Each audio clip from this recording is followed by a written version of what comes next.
Good evening, ladies and gentlemen. Welcome to the Paranormal Portal. I'm your host, Brent Thomas, and I hope you guys are doing wonderful. Thank you for joining us here on our Wednesday show. This is 2 hours of Paranormal Portal fun brought to you absolutely free of charge. So what could go wrong, right? Let me knock on some wood here. Hold on. Hey, that's my head. That's all right. And who is that familiar voice you might have heard? Well, that is my good friend and co-host, of course, Mr. Don Longbeard. Mr. Don the Blurry Longbeard. How you doing, Don? I have this special aura tonight. That's why it's blurry. It is. I wonder if you got a smudge on that maybe. Oh, that's a good question. Maybe it needs a cleaning. But anyway, welcome everybody. It's our Wednesday 2-hour show, and I am absolutely thrilled to be here with you. Had 2 wonderful days off, got a lot of things done, but we are, oh dear God. Hold on, I'm going back here. All right. I'm sorry, ladies and gentlemen. I should have warned you. That was a piece of horror right there. Your bearded face coming at me with tongue out. Oh. Well, you said that, and I went, oh. Here, let me fix that. Oh, dear God. Here, hold on. I'm almost there. No. Oh. Oh, you're seeing it? Oh, yeah. Yeah. Oh, God. That's right. The live feed there is a delay. Ladies and gentlemen, that was brought to you at no extra charge, too. So feel free to super chat your approval. That was my wrong lick. Or send us bills for your therapy.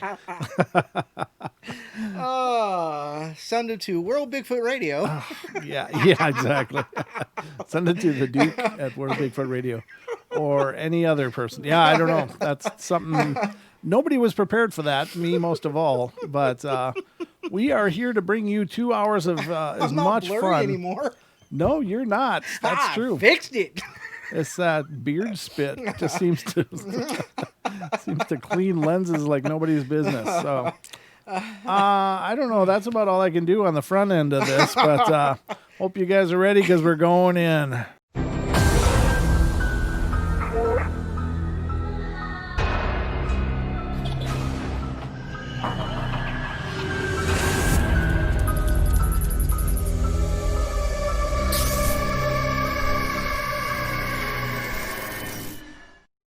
And we're back, ladies and gentlemen, and hope you guys are ready for a lot of fun. We're going to bring it to you as best as we know how, which is, it's kind of a sliding curve on this deal, but... more of a slide than a curve.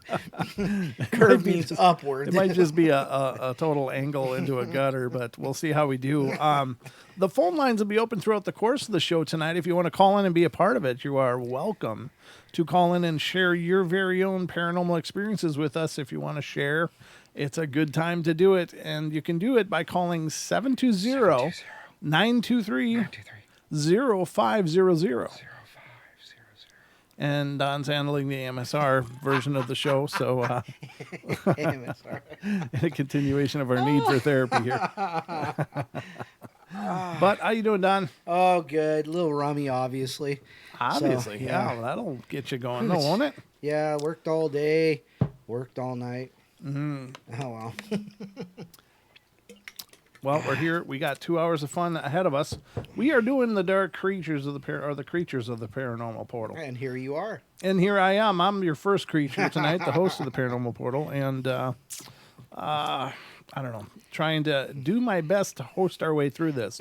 We got a lot of things to get into tonight, though. There's some cool things out there, but again, if you want to call in, we'd love to hear from you. That's always an option here on the show. I've just got to find the tab that I'm looking for here, and we'll be doing good. Oh, here's the first thing I wanted to touch base with you guys. We talked about this 2 weeks ago. Yeah, Don and I were talking about this 2 weeks ago, and I've mentioned it on and off on the show. One of my personal pet peeves in the paranormal is orb photography, and I'm not saying, ladies and gentlemen, my intent is not to say it's not possible to catch spirit orbs in photography. What I do think is that it's extraordinarily rare to catch a spirit orb in photography or on film, and there's a lot of things being passed off as spirit orbs in a lot of circles in the paranormal, and I think that's that doesn't, to me, it's a lot of people not probably understanding the mechanics of cameras. Right. And I'm not trying to be degrading or demeaning to anybody. No, I mean, this is educational. well, I mean, it's a beautiful thought to think that there might be spirits around, or scary, depending on your take on it. But it can be a beautiful thought to think, oh, your loved ones are near you. There they are. You can see them. They're so all around you. And you know, that can be a comforting thought, and it can serve to bring people comfort. And my intent is not to take that away. I don't want to like erase that for people. But I think that it's very important in the paranormal, in all of the aspects of the paranormal, that when you claim that you have evidence of something, that it can stand up to scrutiny. Right. And I think that one of the ways we can help the community is by helping people understand how they can get these false positives. And so what I found this article, and I haven't really read it through. I just kind of spot read it a little bit, but we're going to talk about this. And it's coming from paranormaldailynews.com. And the article is Why Orbs in Pictures Are Not Proof of the Paranormal. And I thought, wow, this would be great. Maybe they'll do a really good job outlining some of the false positives that people are clinging to as proof of the paranormal. So, let's see. It says why orbs in pictures are not proof of the paranormal. So there's an ongoing debate, or at least spirited discussion, among ghost hunters and paranormal investigators about the validity of orbs as paranormal evidence. Orbs are anomalous spots that sometimes show up in photographs, and most are white. Some are multicolored, some look solid, and others appear textured. And many ghost hunters believe they are evidence of ghosts or the afterlife. There are some kind of spirit or psychic energy manifesting as these glowing balls of light. A growing number of researchers, however, are concluding that orbs are nothing more than dust particles illuminated by the camera's flash. Okay. Actually, researchers will usually say that most such orbs are the result of dust, being reluctant to say that all are dust, leaving room for the possibility of a paranormal explanation. Countless experiments are now being conducted showing that dusty areas do produce orbs in flash photographs. Small insects, rain, snow, pollen, and other airborne particles can also produce them. These experiments were designed to show that these airborne elements can be the cause of orbs and may not necessarily be ghost phenomena. But how did orbs become associated with the paranormal in the first place? This is a little bit of history going on here. Excuse me. Oh, you're excused. Most people do not take photographs in very dark locations, either indoors or outdoors, and the people who do this on a regular basis, however, are usually ghost hunters. Skulking around in abandoned buildings and cemeteries at night with their digital cameras, you will hear them warning other ghost hunters before taking dozens of photographs with the flash on. Of course, they did not see any luminous orbs of light with their naked eyes when they took the pictures, but there are many in the photos full of brightly colored orbs. The ghost hunters are in a possibly haunted location, and the orbs were invisible to the eye, yet they show up in the photo. Ghost hunters conclude that the paranormal must be involved. Orbs, unfortunately, have become all too easy things to point to as evidence when they are most certainly nothing of the kind. The experiments with dust and insects have shown that clearly. I would like to see these experiments that they're talking about. Mm-hmm. But anyway, orbs show up in everyday pictures all the time. They show up in pictures from birthday parties, weddings, sports events, and more. Some orbs are large and white, while others are small and colored. And some ghost hunters say these pictures show paranormal activity too, but that is difficult to prove. The simpler explanation is that it's just dust. Again, these orbs tend to show up more prominently in ghost hunting photographs because they are usually taken in a darkened environment where they stand out more clearly against the dark background. But they do show up under normal lighting conditions, even if more faintly. Even floating orbs caught on video could be insects or dust that catch the light. Now, they're not talking about lens flares, which I find interesting. Yeah. Many experts dismissed orb photos as non-paranormal anomalies, and there seems to be no compelling reason to consider them as anything but dust and such. But That does not mean there are no ghosts. It just means that there are areas of more compelling research, such as electronic voice phenomena. So that's interesting thoughts. They don't talk about lens flares. They don't. They don't address cobwebs and things like that, which I think come into, especially like security cameras. Right. I think cobwebs are probably 99.9% of the anomalies in many of these security camera things. Now, I will say, I've seen some footage that really is compelling and could very well be the real thing. But I think that it has to stand up to that scrutiny. Right. Basically, if it looks like a hair, it's probably a hair. It's probably, if it's got this rigid form and it kind of drifts through the frame, and some people mistake the turning of it in an air turbulence to be the shifting shape, but it's just turning or whatever. And so I think that most often what people are calling spirit orbs, I do agree, are nothing more than lens flares, dust, or some kind of particulates in the air that are catching the flash, Right. probably very close to the lens in that sweet spot, and they blow up, because they do reflect the light back, Right. and it becomes bigger in its flash. So, Well, here's a term I haven't heard before. uh-huh. Backscatter. Okay, please. In photography, backscatter, also called near camera reflection, is an optical phenomena resulting in a typically circular artifact on an image due to the camera's flash being reflected from unfocused motes of dust, water droplets, or other particulates in the air or water. It is especially common with modern, compact, ultra compact digital cameras. Caused by backscatter of the light by unfocused particles, these artifacts are also sometimes called orbs, referring to a common paranormal claim. So there you go. That's cool. I didn't know the term backscatter either. But yeah, I would agree completely with that. And I think that, again, if you're going to offer something up as evidence, it's got to be able to stand It's gotta up to stand up, scrutiny. yeah. And you've got to be able to somehow show or demonstrate that it is not dust. Right. And I think that that's the real challenge. People think that the proof, the debunkers have to prove it is dust. Well, if we know for sure, and I do photography from time to time, and I can tell you that I have orbs in my photos, and I know that they're from like a light rain in one case. Snow is incredible. Like a small dusting of snow blows up like you're in a fairy party. I mean, it really does. And I've done this myself, so I know that these things do produce these orbs that that a lot of people say, "Hey, look, that's a spirit orb." Right.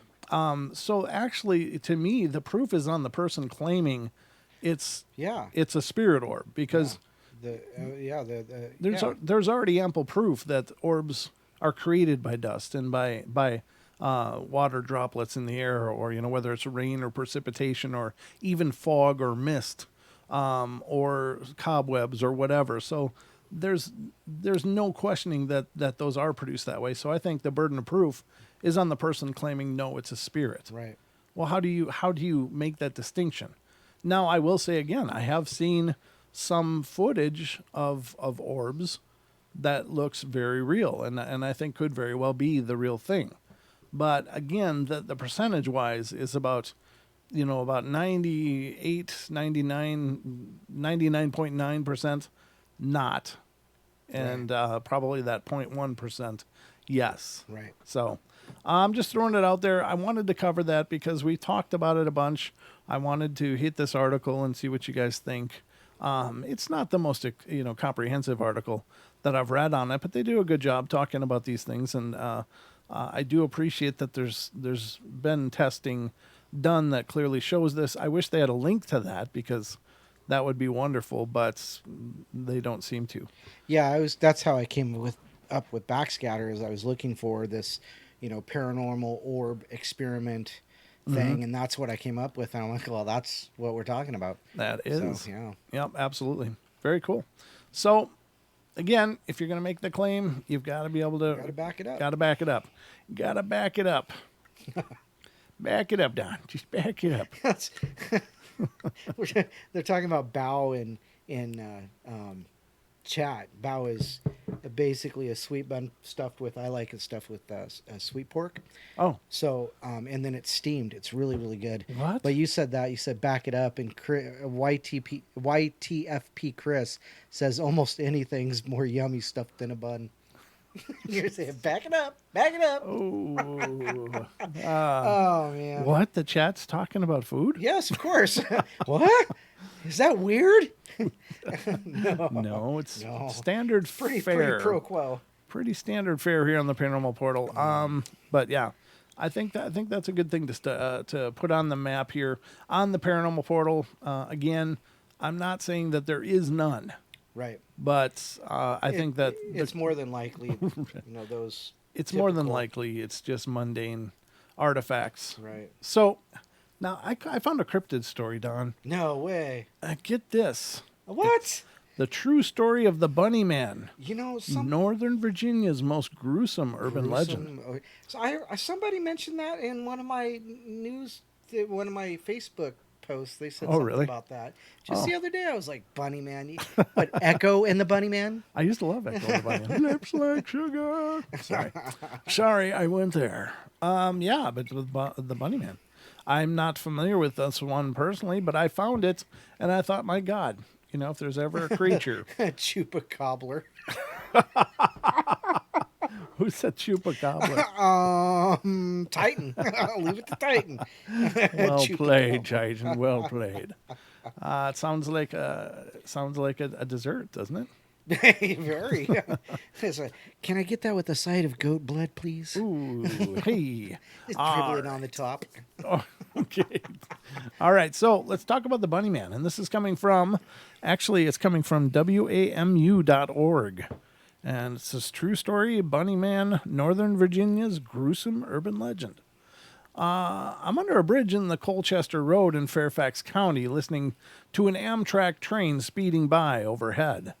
And some would say I'm putting my life at risk right now, and not only by lingering near the railroad tracks. According to local lore, this bridge is one of the most dangerous locations in Northern Virginia. Hang around here at midnight on Halloween, and you could be butchered by the Bunnyman. That's just... What did you say something about a bridge? What Yeah. bridge? It's just an Amtrak bridge. It's under a bridge in Colchester Road in Fairfax County, Virginia. So I don't know. It's So Raspberries in chat says never, in all the weird places I've been, have I felt so spooked as I did at that bridge. Raspberries, have you been to that bridge? have you been there? I could do a Casey Kasem, I suppose. I haven't really tried, but Casey Kasem, top 40. I was thinking more like Shaggy. Like Zoink Scoob. Scoob. Sorry. The bridge is where I meet journalist Matt Blitz. He heard the Bunnyman legend as a teenager growing up in Fairfax County. The story, as he tells it, is that in 1904, there was an asylum not far from the bridge. Clifton residents didn't like the idea of mental patients near their homes, so they got it shut down, and all the patients were taken by bus to Lorton Prison. Then the bus swerved and crashed, Blitz says.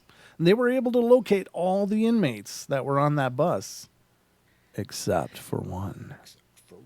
Except for one. The escaped mental patient was named Douglas Griffin. After the crash, he disappeared. Weeks passed, and rabbit corpses began appearing in the woods.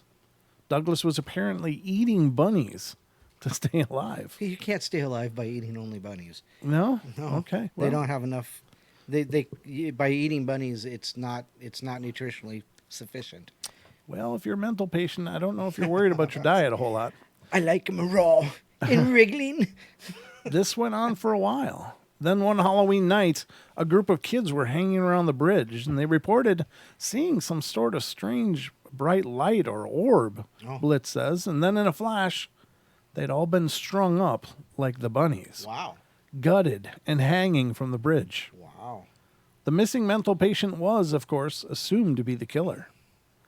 And the rumor goes, if you come here on Halloween night at midnight, you'll end up just like those kids and those bunnies, Blitz says. This all sounds unlikely. For one, there was never an asylum in Clifton. And for another, 1904 was an awfully early time for buses to be on the roads. Good point. But it's been said that every urban legend is based on a kernel of truth. And Brian Conley is the guy who set out to find the truth. He said Conley is an archivist for the Fairfax County government. In the 1990s, he worked for the county's library system as a historian. And people kept coming in and asking if the Bunnyman was real. Well, we simply got tired of having to say, I don't know, Conley says. So Conley started digging, and he found what he calls the Bunnyman Legends Genesis event. Oh. Here's what he discovered. In 1970, a couple was parked in a driveway not far from the train overpass when they had a terrifying encounter. Someone appeared very quickly, yelled something having to do with trespassing, and threw a hatchet at the car. Conley explains they didn't get a very good look at the person. All they really got was dressed in white or light-colored clothing and may or may not have had something on his head. When the story made the papers, that something on his head became bunny ears. Oh, God. Fake news, fake news. CNN. Fake news. Who did that story? CNN? Lamestream media. From there, the archivist says the story started to morph quickly. Within a few years, children were swapping stories about a man in a bunny suit chasing kids through the woods with a hatchet. The version journalist Matt Blitz heard involved a guy eating bunnies, like a game of telephone. The story went from one person to another, taking on increasingly imaginative details. Today, the Bunnyman legend has traveled far beyond Fairfax County. There are Bunnyman t-shirts, Bunnyman beard on. Here's Bunnyman beer. Oh, God. And Bunnyman horror movie franchise. As Conley's research on the true story of the Bunnyman has circulated online, some refuse to believe he's telling the truth. Wow. He's a government shill. There are some people out there that are convinced that the story, as it is told, is true, Conley says, and that myself and Fairfax County are trying to cover something up. While it's fun debunking the Bunnyman legend, Conley says it's even more fun to believe it. Whoa. So that's the Bunnyman. Now, that's not really a cryptid. That's, it kind of has turned into a legend of a cryptid because it's still appearing every Halloween. That's like the goat man that I read about the other day. You know, it started out as a guy who, I've forgotten it, but so it started out as a hermit, I think it was, and gosh, I really didn't pay attention when I was reading, did I? And him driving up and down the road. Okay. Yep. But then it turned into a 7-foot tall satyr-like beast. Sure. You know, so that's how a lot of these things start. You know, but we also talk about Slender Man. That started as creepypasta, you know, and so it's a creepypasta. Anyhow, so but there have been reports now because maybe it's a tulpa kind of thing. Right. That's it. That's just taking form. Yeah, exactly. That's just it. Oh, Chris, thanks, dude. Brent has some mad voiceover skills. Well, thanks. I actually am going to be doing a voiceover for a Bigfoot documentary. It'll be released this December, but it's the Irish Bigfoot Research Organization. I'm doing the voiceover for their second documentary. So hopefully that'll go good. They released a little bit of information on that, didn't they? Yeah. The Woodwoes? Yep, The Woodwoes is the name of the second installment. I did the trailer for the first one. Right. That's on Amazon Prime. But, yeah, so. You did a damn good job, too. Aw, thanks. Thanks. I appreciate that. Yeah. I'm looking forward to getting started on the next project. It's going to be, my leg of it is going to be starting any day now, as a matter of fact. Oh, so excellent. I'll be starting to get clips, so you got to put some sound to it. But, yeah, I think that you're right. I think that people can create realities. Right. I think we do create realities. Right. And the more people that believe in something, the more it becomes real. Right. I don't know how to quantify that, but it just seems that what we believe is real becomes real. I mean, it just seems to me that that's really quite simply what happens in life. We manifest our lives, and certainly fear is a powerful manifester Yes, it is. because you're supercharging that energy, that emotion, that thought with fear, and it's.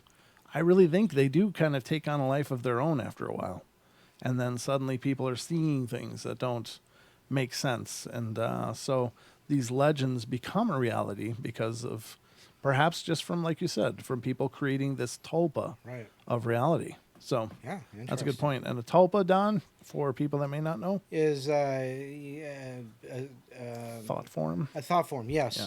So the more energy you put into the thought, the more you spread it, the more it becomes believed.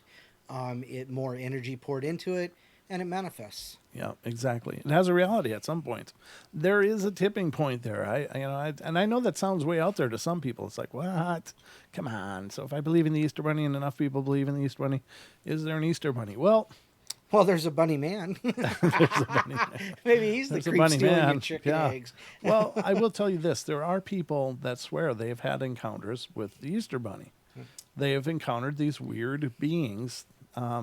Could that be a manifestation of them? There are people that swear they've seen Santa's sleigh go by. Is that possible? Well, if it's a manifestation of that, sure. Okay, so Raspberry says, my ex took me to the Bunnyman Bridge after telling me the story, and I honestly thought it was just a silly old story. Silly old bear. But something is very off there. Yeah. Now, Raspberry also said that there was another story where it was two convicts, and one killed the other and hung him upside down and gutted him, and so that's the way it started. So yeah, there seems to be a lot of speculation, of course. History. About how it started. Well, that's an interesting thing too, and I appreciate your input on that, Raspberry, because of course we don't have the luxury of being able to check out these places. Right. But I will say that what you're explaining is how something feels off there could very well be the manifestation of all that belief energy that's manifesting in that area. Right. And it's become this place that's off balance. It's odd. Yeah. And Off balance. Yeah. so I think that you just perfectly explained what happens when people believe in legends like that is they create an environment that's off, and like any other supercharged environments, like dark things do get drawn to them, prisons, old hospitals, Right. psych wards, all these things are largely incredibly haunted after they're closed down. It's because that energy, that psychic imprint is still there. And I think these things come to subsist on it or something.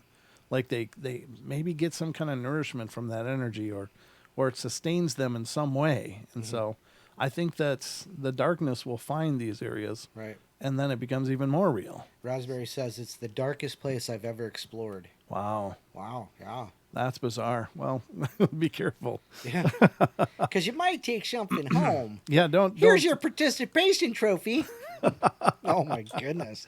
Yep. You get a nice ribbon to pin on your shirt and a bucket to carry your entrails. Oh, I'm just kidding. That was a little darker than I meant Oh it. yeah. Well, I was just gonna say a clean pair of undies, but Well, yeah. Depends on how real it gets, just as Chris says, I just did laundry. Well, good on my. you. I washed a few loads myself today, Chris. We're just having a laundry report. We're just having a laundry report. Brent Shortbeard. Brought to you by Brent Shortbeard.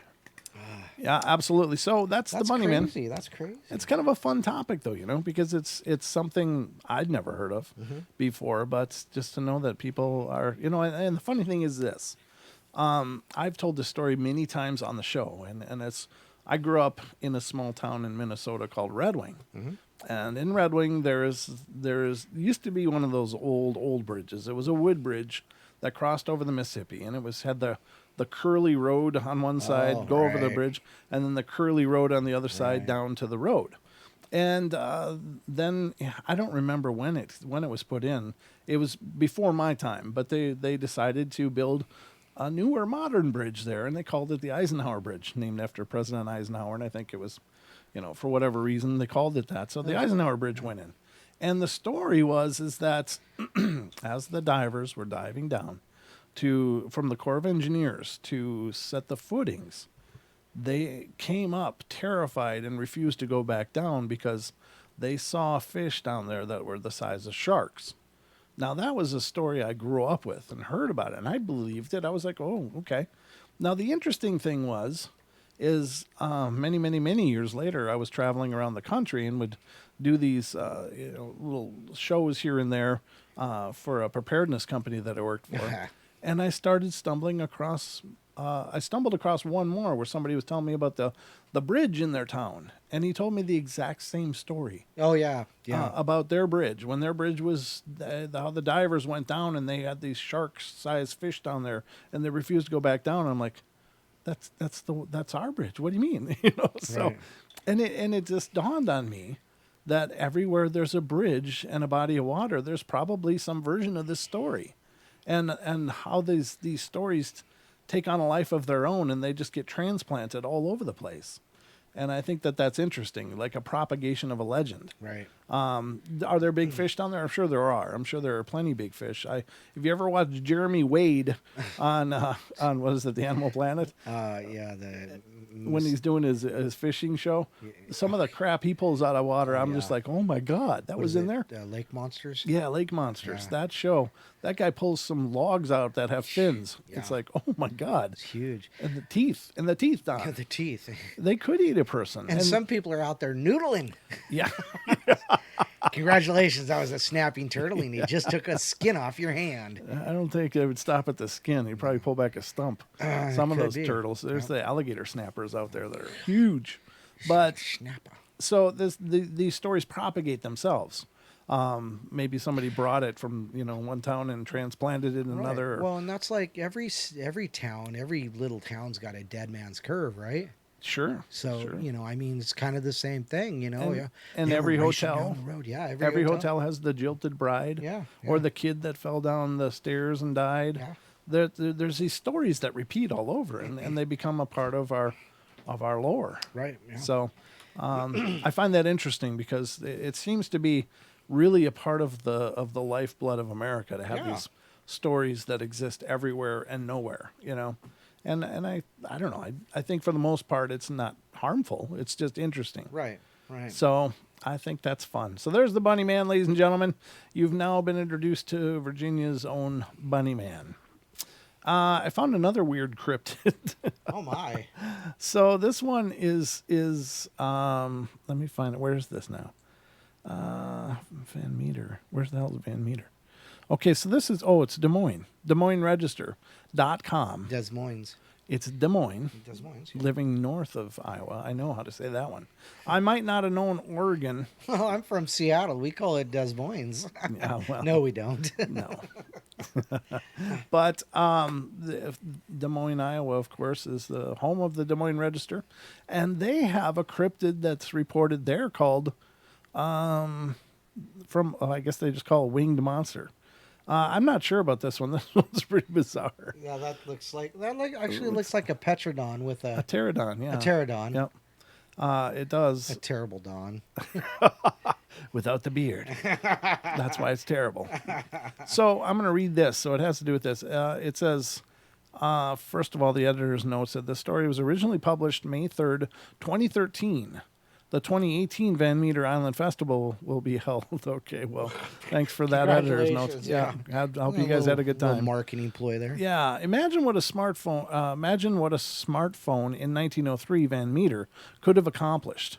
Instead of shouldering shotguns and blasting away at an 8-foot winged creature with a forehead horn that cast a beam of light, panicked citizens have quickly posted on a YouTube video. Could have posted a YouTube video. Case closed. Monster confirmed. Camping out all night 110 years later in an old coal mine outside of town where the alleged monster is believed to have lived. A researcher of odd legends is still trying to get sight of it. Chad Lewis. Yeah, that guy's everywhere. He's on like all the cryptid shows. Oh, okay. He's an author as well. But Chad Lewis survived the assignment. He was not abducted nor scooped up by a flying creature. Dang. But he has a good story to tell. In his wanderings of Van Meter, he unearthed a legend that was dying out with the old timers. And tonight, he'll tell it at the old high school gym. Ooh. The story offers a glimpse of rural Iowan history and lore. The superstitious mindset of the turn of the last century oddly mirrors a resurgent 21st century trend of Bigfoot hunting and paranormal investigating that populate cable television today.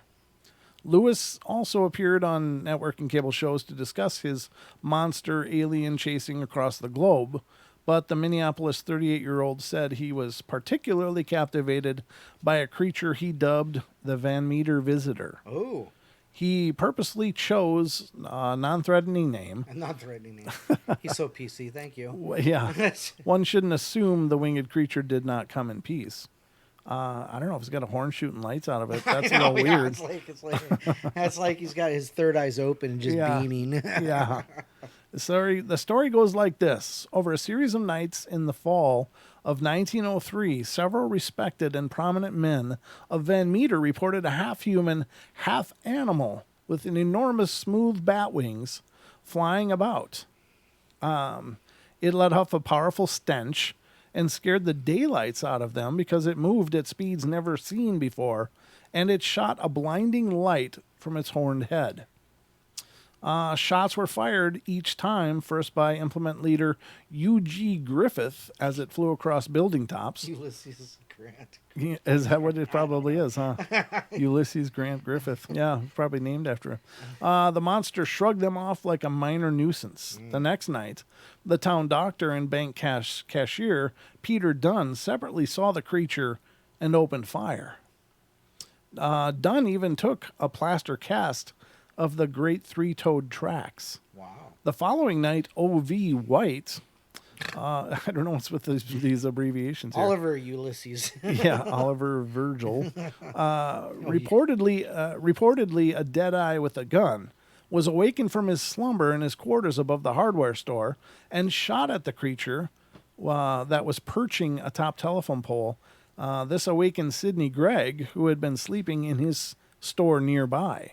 Greg said the monster hopped like a kangaroo, and even the local high school teacher saw it and deemed it some sort of antediluvian monster. It seems there's never a decent pitchfork or torch gathering these days, but back then, townsmen were not averse to taking up arms and forming a posse. So to the northwest side of Van Meter they charged, like near the old brickyard where J.L. Platt Jr., J.L., heard the noise down by the abandoned coal mine. Presently, the noise opened up again as though Satan had a regiment of imps and were coming forth for battle. According to an article in the Des Moines Daily News on October 3rd, 1903, the monster appeared joined by a smaller version. In a bright light, they sailed away, only to return in the morning where the men had gathered to rid the earth of them, with their firepower heard far and wide. The reception they received would have sunk a Spanish fleet, but aside from unearthly noise and peculiar odor, they didn't seem to mind it, but slowly descended the shaft of the old mine, never to be seen again. Wow. And says Lewis found the article and was struck by the fact that such prominent men would put their names to such a story. These weren't town drunks, he said. He came to Van Meter with the help of local librarian Jolena Walker, who also found the legend had survived the generations of the town's centennial book. Old timers remember it, she said, though their opinions of its authenticity vary. Those guys wouldn't have wanted that publicity, Walker said of witness accounts. Well, was the Van Meter visitor real? Well, it depends on your belief system. I know there is good, and I know there is evil. She said, I believe there is a God, so I believe there is a demon. I'm saying it was evil. Walker even drove the gravel road out to the abandoned brick plant after her consultations with Lewis. I never want to go up there again, I'll tell you that, she said. I tried to back up the car, and I don't know if it was loose gravel, but I couldn't back up right away. I'm thinking, what is going on? I'm getting out of here. Lewis made the rounds in his research, finding strange stories in Van Meter, ghosts at an old high school and basements of the town bar, and serpents in the river. None to his surprise. Intersecting geographical elements, he said, are said to have uncanny energy.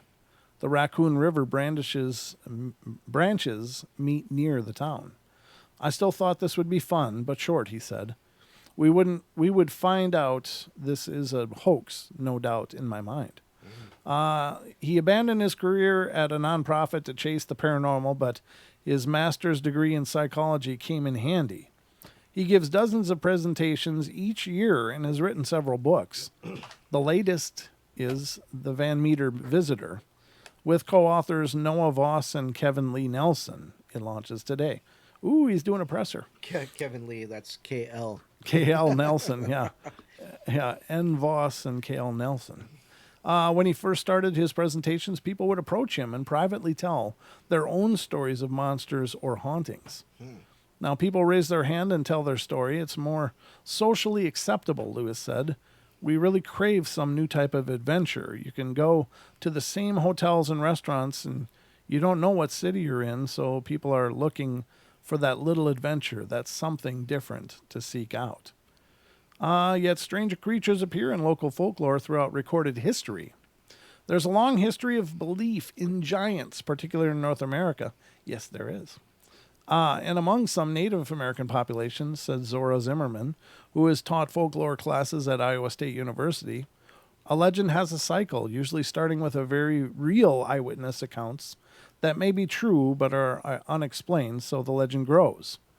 Lewis grew up near Eau Claire, Wisconsin, where several UFO sightings bubbled up in the 60s and 70s. When I started, I was just fascinated what makes people believe or not.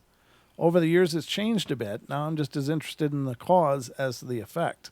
He said, after nearly 20 years, I'm left with more questions than answers. Every time I have a theory or explanation, I'm back to zero. In other words, he didn't dismiss the possibility. He ran through the likely scenarios. A hoax was dismissed.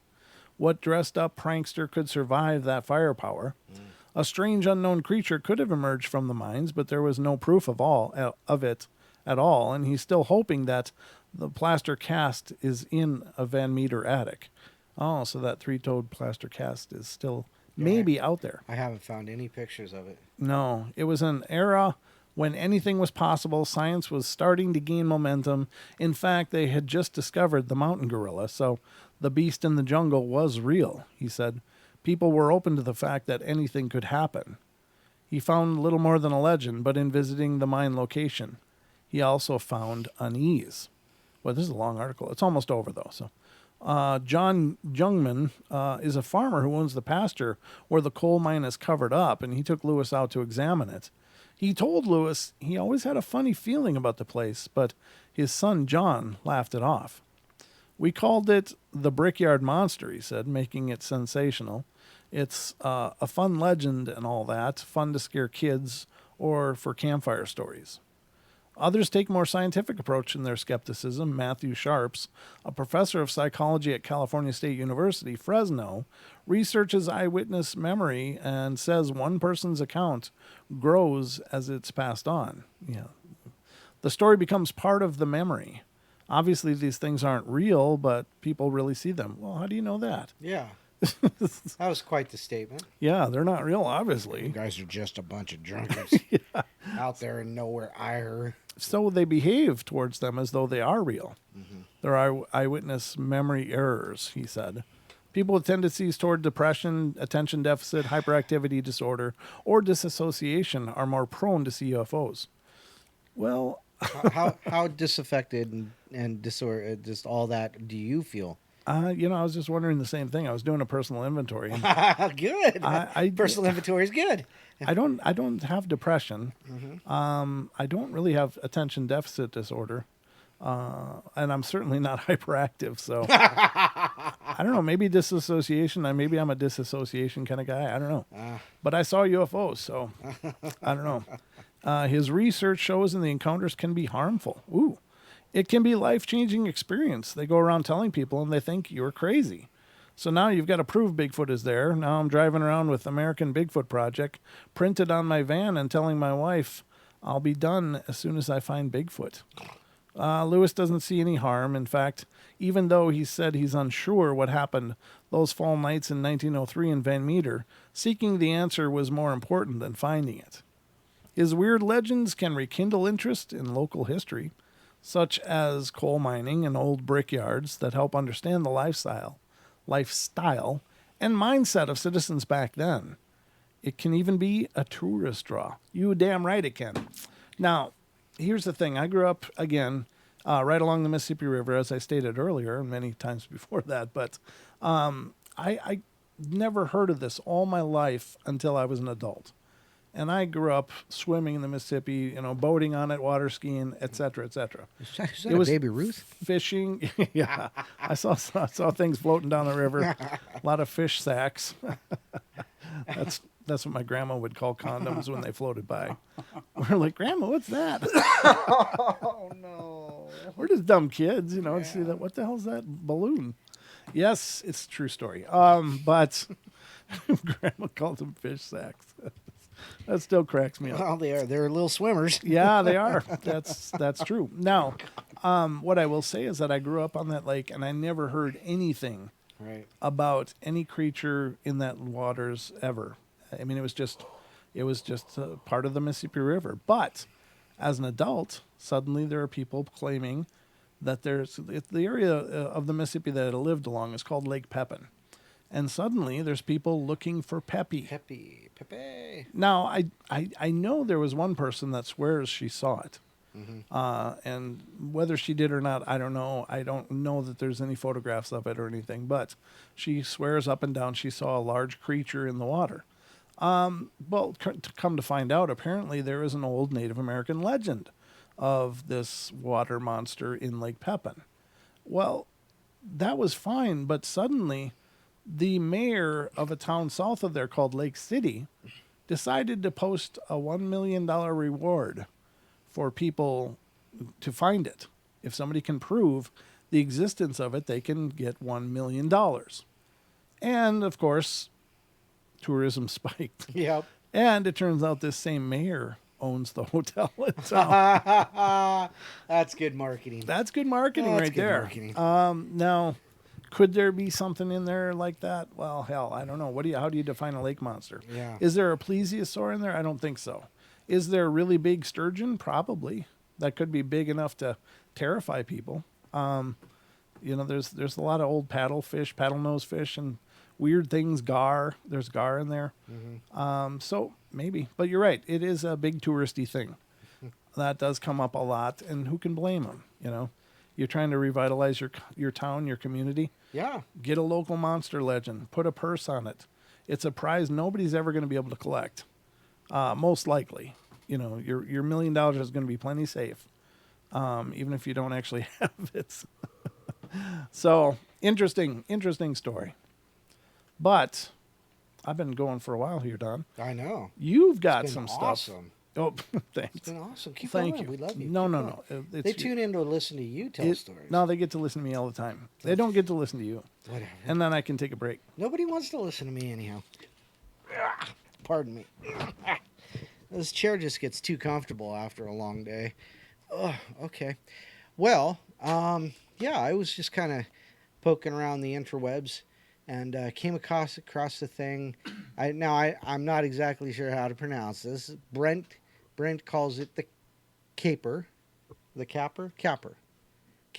Yeah, how's it spelled? Kapre? Yeah, Kapre. I think that would be capper. Capper? Yeah. I said Capri. Whatever. It's apparently from the Philippines. And let me go here. The Legend of the Capper.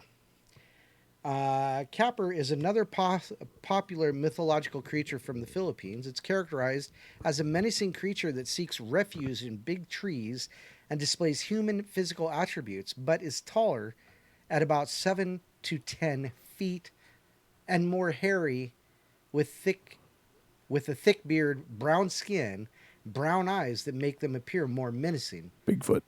than ordinary human beings. Filipino Bigfoot. A capper is usually depicted as sitting on a large tree trunk smoking a huge tobacco that emits smoke that produces a strong aroma that will attract its humans' prey's attention. They are indeed one of the scariest mythological creatures told through generation from generation in the Philippines. I think they mean through generations. Wow.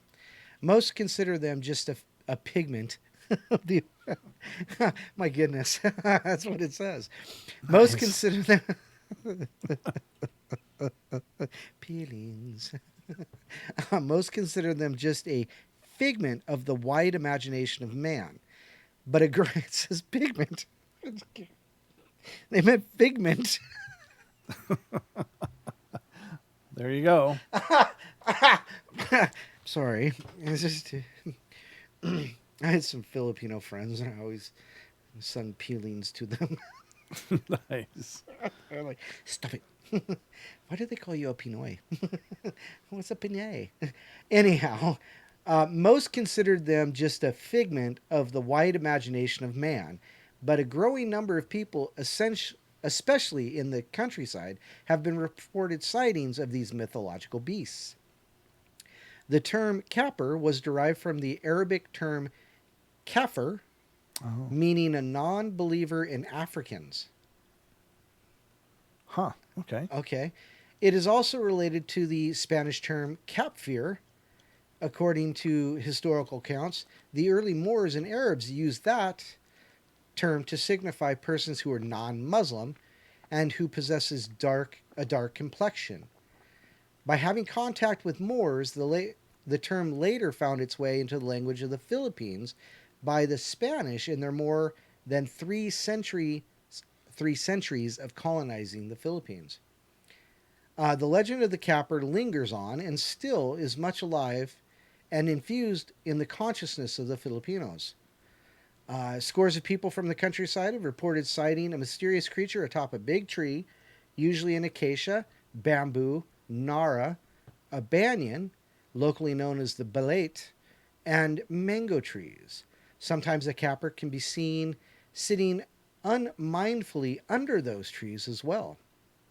Wearing only a bahag, a locally made loincloth underwear that covers only the private parts of a person. A diaper. Typical cases has the Capri sporting a belt, which the elders believe give the Capri a magical power that makes them invisible to the naked eye, Oh. anytime they don't want to be seen. Capris are not entirely described as pure evil, unlike other Philippine mythological creatures, such as the aswang and the mananagal, mananagal. Sorry. Cappers sometimes develops fascinations with human beings and had them reaching out to human beings with the intention of offering a sincere kind of friendship. In some cases, cappers are found to develop being attracted and smitten to women. In this case, it becomes a frightening situation for any woman to attract the attention of a capper because it is learned that when the capper fell in love with the female human being, they will pursue this love throughout the life of that particular woman. And tales of cappers doing everything in its power just to get the heart of the girl ran abounds through generations past. More like ran amok. Um, Most of the stories about close encounters of cappers involve pranks played by cappers on humans.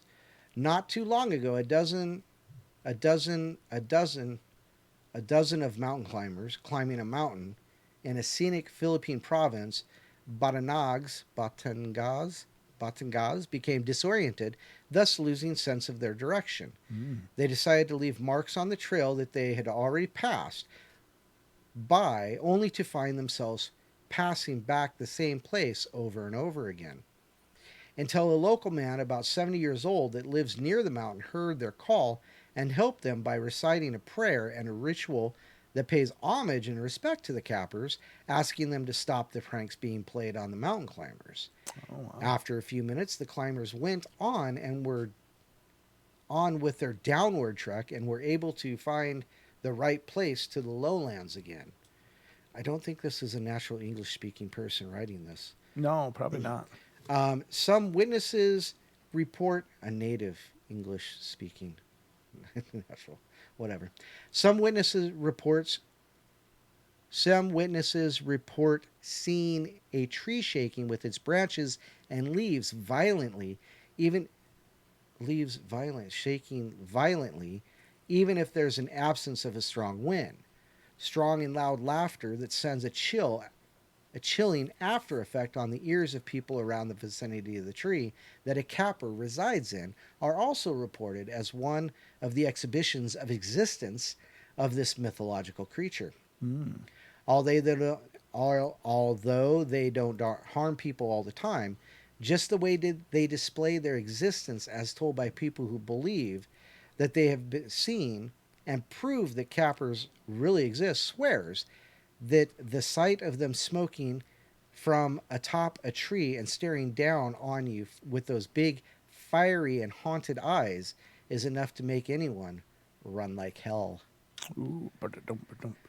What? Yeah, that's where I went too. Whatever the truth about the interesting mythological creature that originated in the Philippines, myth or fact, It continues to dazzle the mind and interests of everyone. Scary at times, romanticized in some accounts of their pursuits of beautiful women, playful, cigar loving. All these add up to a mystery and what fascinates ordinary people into believing the real existence of cappers and makes even the skeptics to have an open mind regarding the possibility that cappers really do exist. Yeah, that's kind of cool. That is pretty cool. That is kind of cool. And so let's see here.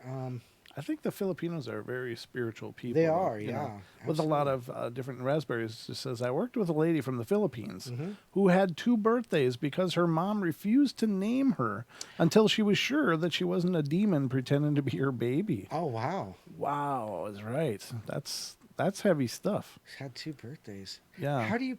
Well, a day of birth and then a day of Yeah, naming. And the day of naming, yeah. Yeah. I forgot the... Yeah. So, yeah, wow, that's Crazy. bizarre. That's crazy. Okay, so let's see.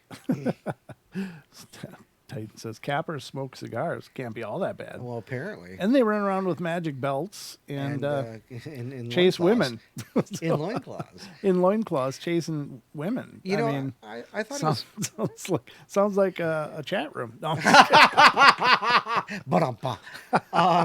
Wow, that's really weird. You know, and when... Not our chat room. Not just our other chat room. ones. No, our chat room's focused on food and drink. Oh, our chat room's a bunch of nice people. There's none of those shenanigans going on here, thank God. Oh, yeah. No doubt. But yeah, it sounds like anywhere on the internet. So, but when it mentioned the belts giving it the magical power, I instantly thought of the German werewolf stories about the belts of the wolves, and they would, the people would wear them, and they would turn into werewolves with the magical, mystical powers of werewolves, whatever that may be. So that's what I thought about. That's cool. Anyhow, That's so, cool. Let's see here. So, and this one's kind of a... Recently, I videotaped Dr. Krantz speech. Okay, and this one kind of relates it kind of the same thing.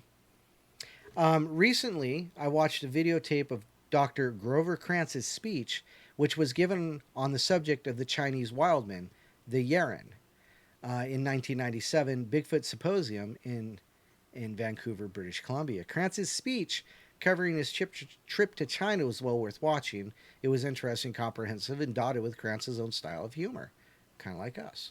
Mm-hmm. What caught my attention was the last question posed to Dr. Krantz at the end of his speech during a question and answer session offered by someone in the darkened audience. The shadow figure listening in the auditorium stood and asked Krantz if he heard anything about a Sasquatch-type creature in the Philippines. His answer was no, he had not. Hearing Krantz's remarks seemed unusual in that I had received several emails indicating that there was some kind of Bigfoot-like creature that the Filipinos in San Diego were indeed willing to talk about. I've heard several instances of a creature on the island of Luzon in the Philippines. Mm-hmm. A few weeks ago, I was exchanging emails with a local San Diegan a black belt karate expert who had questions and a deep curiosity about Bigfoot sightings in the mountainous regions of San Diego County, where I live. After a few interesting email exchanges, I detected more than just a passing interest in the creature on his part. I inquired. He told me that he had an experience with a similar creature only in another country. I responded by asking what country. The Philippines, he replied. Surprised again and deeply interested in whatever he may have to relate about this Filipino creature, I asked him to recount his experience for me. He told me he'd seen a massive, hairy creature in the Philippines called the capper. It is pronounced capre. There you go. Oh, Capre? Capre. Okay. I should probably mention here that the creature alleged to be in the Philippines should not be confused with the copri seen recently grazing in the field clearings in the highlands of Vietnam. Oh. The description he gave me of the capri basically fits Bigfoot Sasquatch in North America, with the exception the capri is said to be of greater height and shoulder mass. According to my source, who didn't want his name on the internet, it is much bigger all around than he imagined the creature of the Pacific Northwest. Huh. He went on to say this region called Laguna is a province in the Philippines. We live at the foot of Mount Makiling, he said, which is known to be a mysterious place about an hour south of Manila on the island of Luzon. Anyway, when I was a kid, our house was on the outskirts of town in a radish field, he told me, adding, my granddaddy, my grandnanny, used to tell me she always find giant human-looking footprints in our backyard, but she didn't see any of these creatures. Then one day, me and my bud saw something from afar. Because it fit the description, we believe it's to be a capre. I encouraged him to tell me more about this creature. He wrote, the capre is a giant, hairy man being. It walks upright like a man and has hair on his body. It's said to peel the skin off men. For what reason, I don't know. Jeez. And they were also known as cigar smokers and would always try to mislead people into getting lost in the woods. Huh. Continuing, he told me, they are also known to have a very pungent odor, might be because of the cigars, and don't know if there's any connection between supposed sightings in other parts of the world and the ones back home. It just seems very odd to be an ocean apart and at the same time have very similar characteristics. His references were to North American Sasquatch. There is a similar creature seen on the island of Malaysia, which isn't far from the island of Luzon in the South Pacific. Mindanao, Light, and especially the island of Samir, are riddled with stories of great hairy men. The river tribesmen in Kalimantan, also known as the Hairy Man. The river tribesmen in Kalimantan, also known, the Hairy Man. Sorry. Oh, okay. I was like, so wow. there. So he's known in a few different places. Thought they had some really hairy river people. That's what I was thinking there for a minute. Yeah. This email sparked further interest on my part, remembering that I had occasion to work with several wonderful and highly educated Filipino nurses. I looked up their names and placed a phone call to Bulacan in the Philippines. Bulacan is the opposite side of the island from the province of Laguna, but in the same proximity to the rainforest of Mount Makiling, south of Manila. The phone call I had with the delightfully soft-spoken Mina Tiroy was interesting.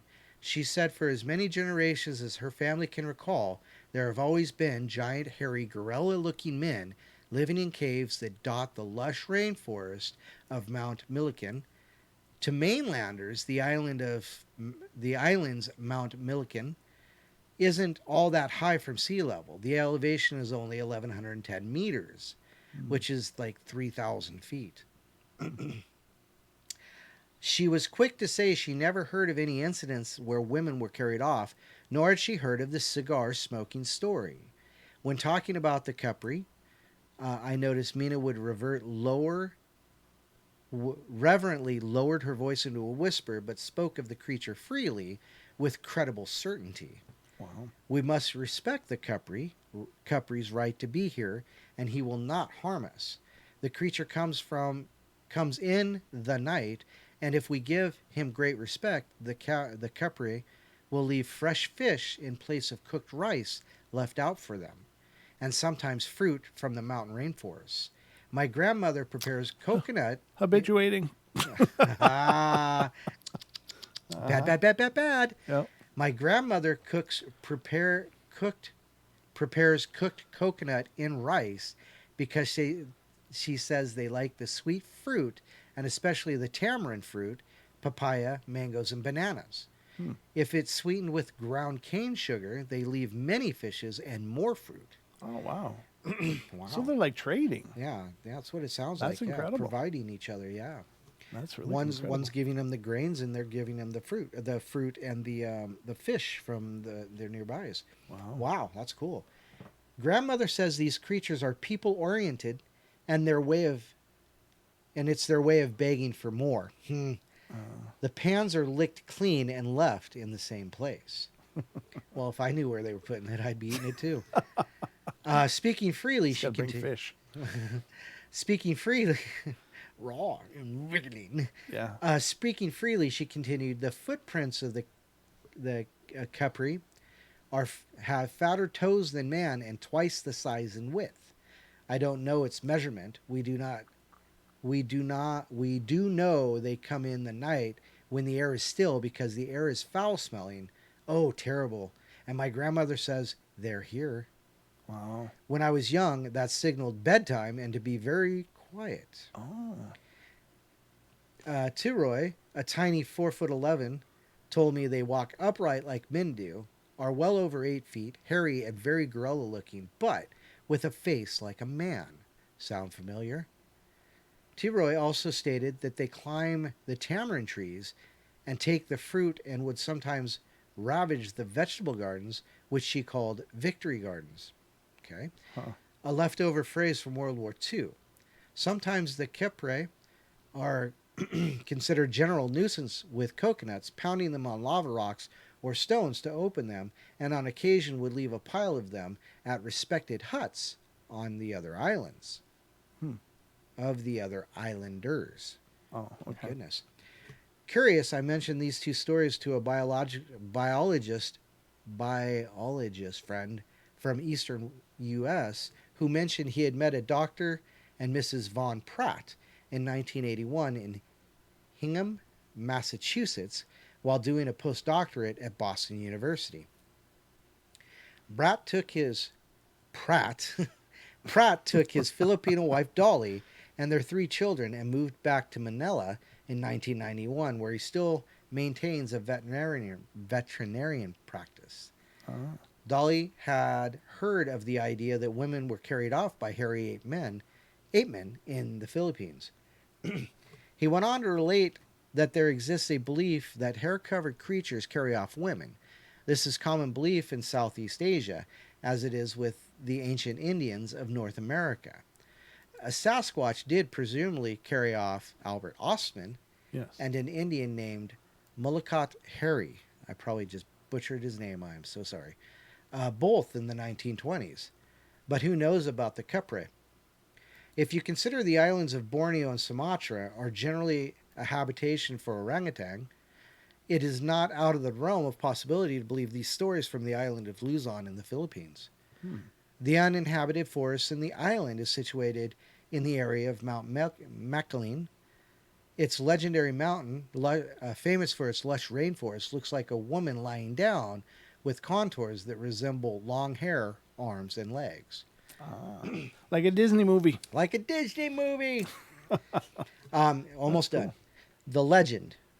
The mountain is named after Mariong Makling, Mary of Makling, in parentheses, a young woman whose spirit is said, by folkloric terms, to live in and protect the mountain. She is said to be young and beautiful with dark skin, brown eyes, and long hair. The native people say that they have been seeing her sitting quietly on a rock with a sad and serious expression. They say on quiet nights she plays sad, mysterious music from a harp. However, when people try to follow the sound to find her, they get lost in the forest. Oh. The people say they don't see or hear her play the harp anymore. Some say this was because Mariang Makling is saddened by the way people have treated her mountain. Mining activities have stripped the mountain of its beauty. The mountain is a source of the famous Los Baños hot springs, home of the University of Philippines, Los Baños.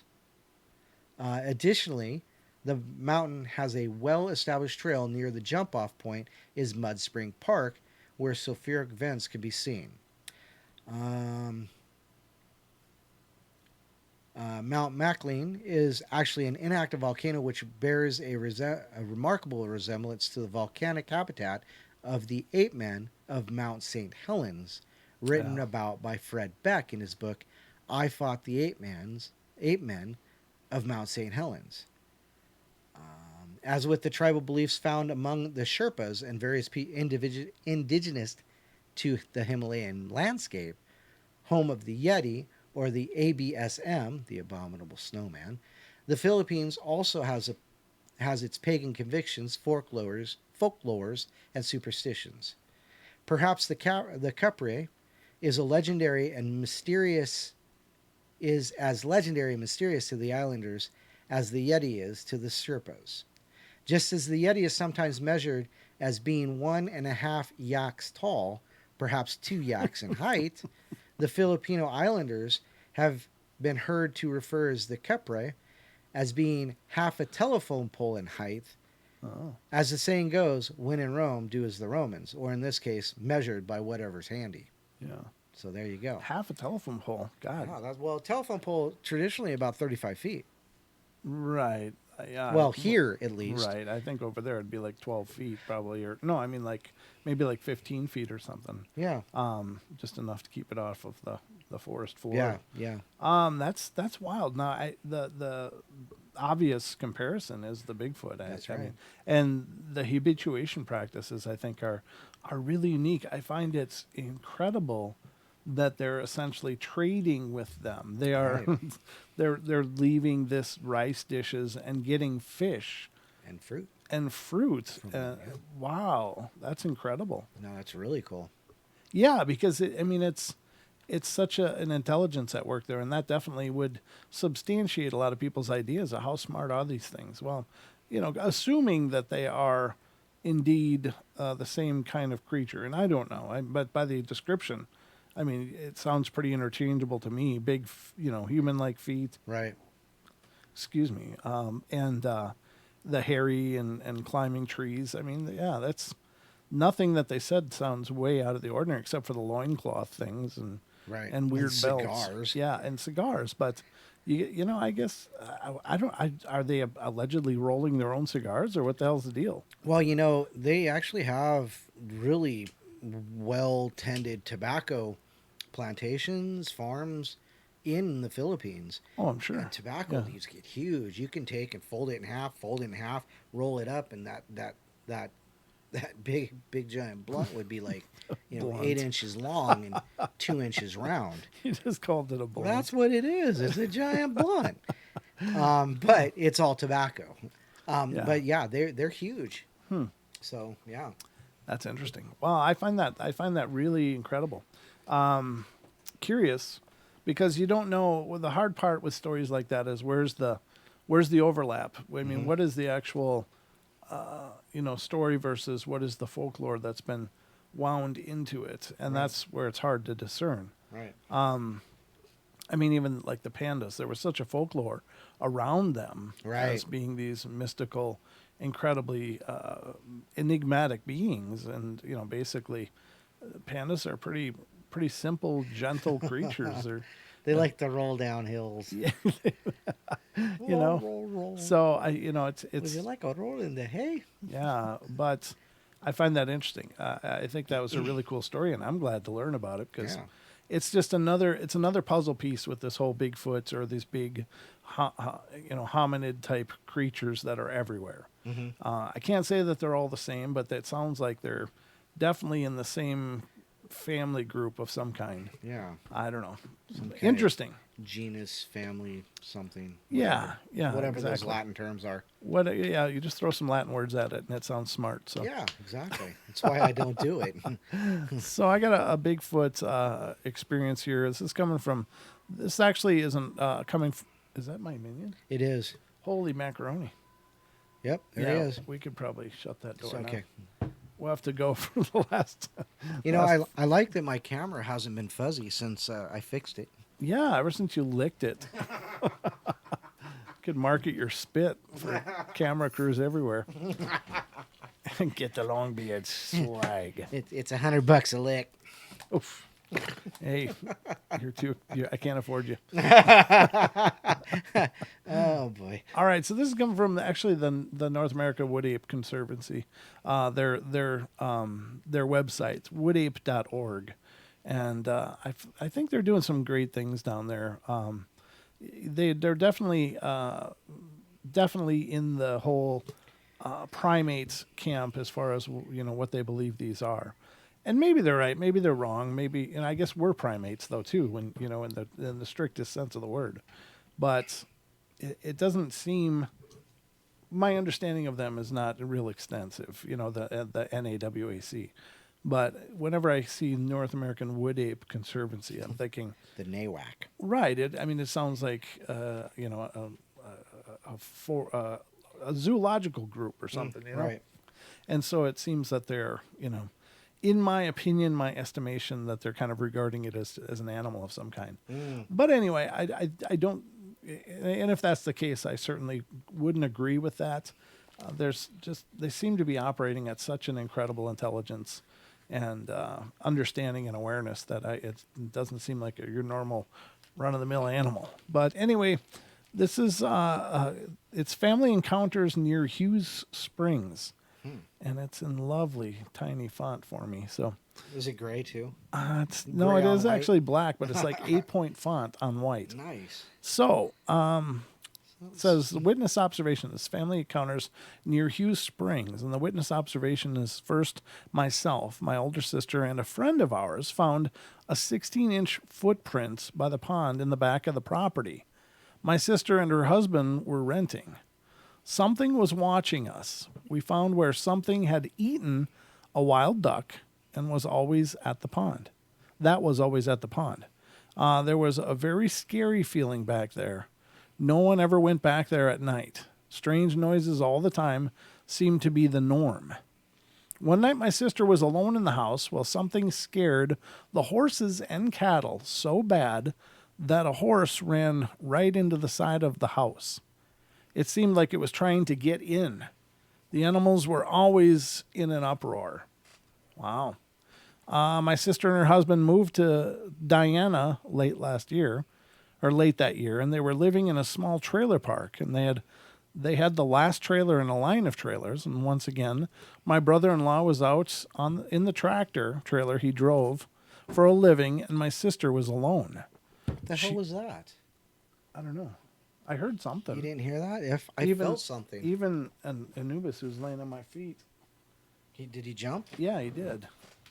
I don't know what it was, but something thumped. I don't know. Nothing?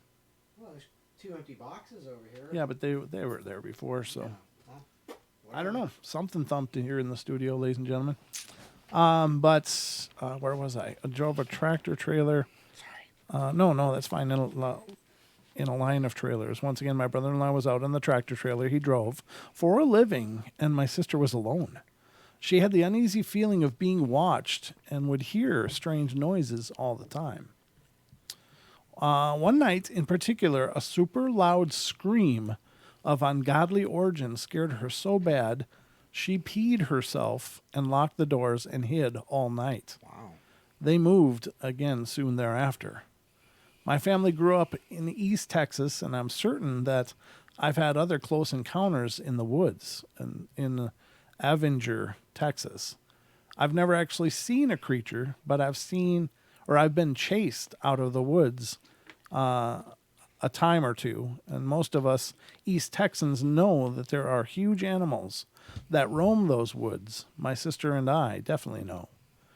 He says, talking about physical evidence at Harris Chapel, we found a few smeared tracks and one perfect one. We found where a duck had been picked up and eaten close to the print, and it was always deathly quiet on the back part of the farm. So it sounds like they're really dealing with something pretty ugly there.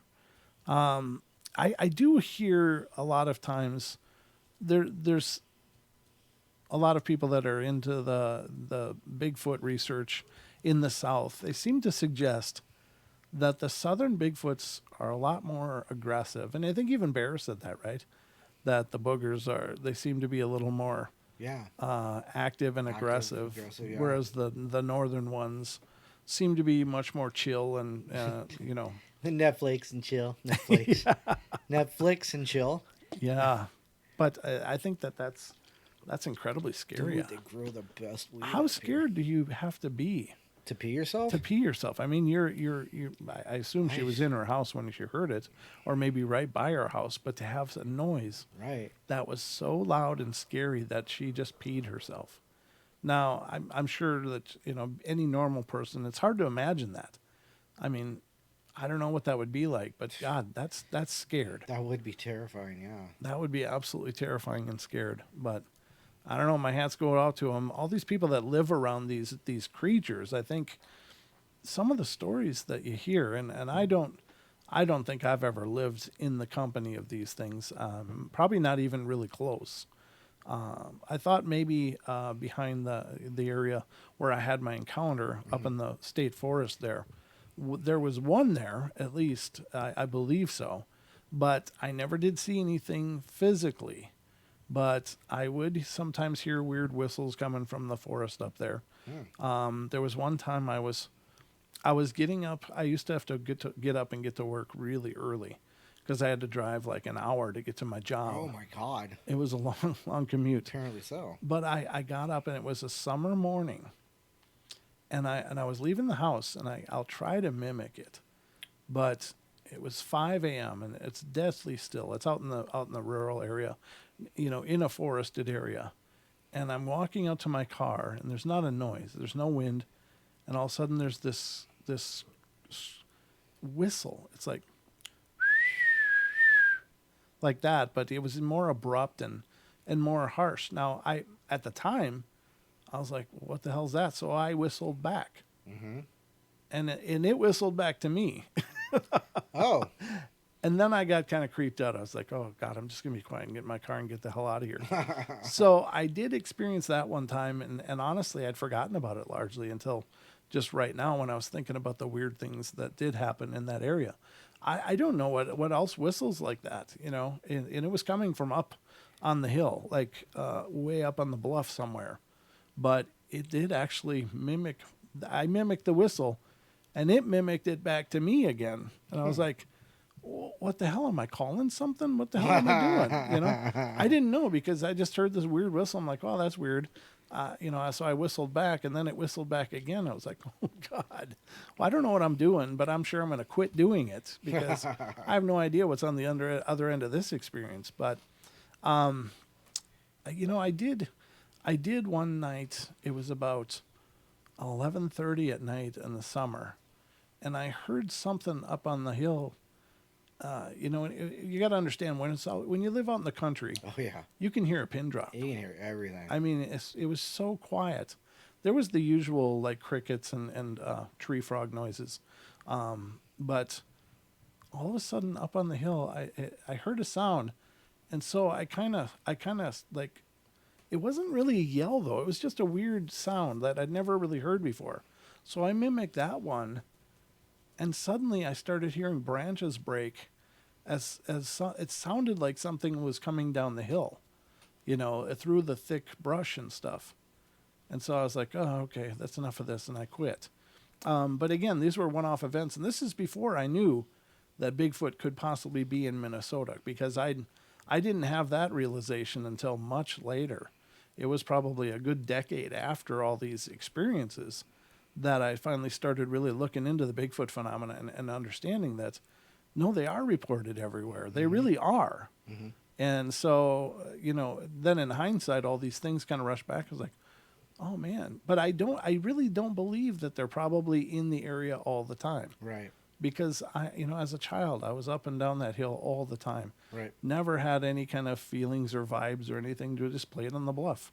It was just a really peaceful place. But I think that they might come through. I don't know how any of you guys feel about the idea, but I think that they probably have quite a bit of territory that they cover in a year cycle. Especially if, when you're thinking of one adult, like if you're thinking of one adult Sasquatch, what are the caloric needs of something like that? Yeah, no doubt. And how much, and then if you're thinking of family groups, if there's possibly a family group involved too, well, then you're multiplying those calorie needs, exponentially. Mm-hmm. And so, like a grizzly bear will cover hundreds of miles Right.